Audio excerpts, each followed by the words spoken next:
श्रीमती ममता Thakur ji. Sir mic sir আমাকে zero আওয়ারে বলতে দেওয়ার জন্য আপনাকে ধন্যবাদ জানাই। ভারতকে স্বাধীন করার জন্য দুই বাঙালি বীর রাসবিহারী বসু এবং সুভাষচন্দ্র বসু ভারতীয় জাতীয় সেনাবাহিনীতে আইএনএ গঠন করেন এবং ব্রিটিশ শাসকের উচ্ছেদে অগ্রণী ভূমিকা পালন করেন। স্বাধীনতা সংগ্রামের সময় আন্দামান সেলুলার জেলে বঙ্গের সশস্ত্র বিপ্লব এবং তার জনগণের সাহসের সাক্ষ্য হিসেবে দাঁড়িয়ে আছে। সেখানে আটক 585 জনের বন্দির মধ্যে 398 জন ছিলেন বাঙালি বিপ্লবী।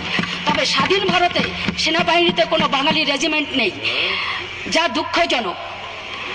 তার অর্থ হলো নায়ক সুভাষচন্দ্র বসু জাতীয় নিজস্ব কোনো রেজিমেন্ট নেই। মজার বিষয় হলো ব্রিটিশ শাসকের সময় প্রথম বিশ্বযুদ্ধে সেনাবাহিনীতে বাঙালি রেজিমেন্ট ছিল, কিন্তু আজ স্বাধীন ভারতে তা নেই। হিন্দিভাষী প্রার্থীরা হিন্দিতে পরীক্ষা দিতে পারেন, অন্যদিকে বাঙালি যুবকরা বাংলা ভাষায় পরীক্ষা দিতে পারেন না।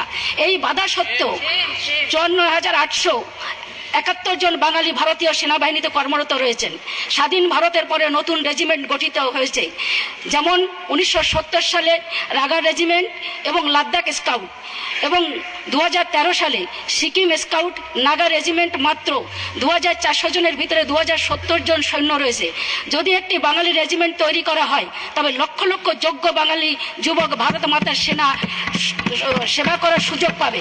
সুভাষচন্দ্র বসু, ক্ষুদিরাম বসু, মাতঙ্গিনী হাজরা এবং সূর্য সেনের বংশধররা জাতীয় নিরাপত্তার জন্য নিজেদের উৎসর্গ করতে প্রস্তুত।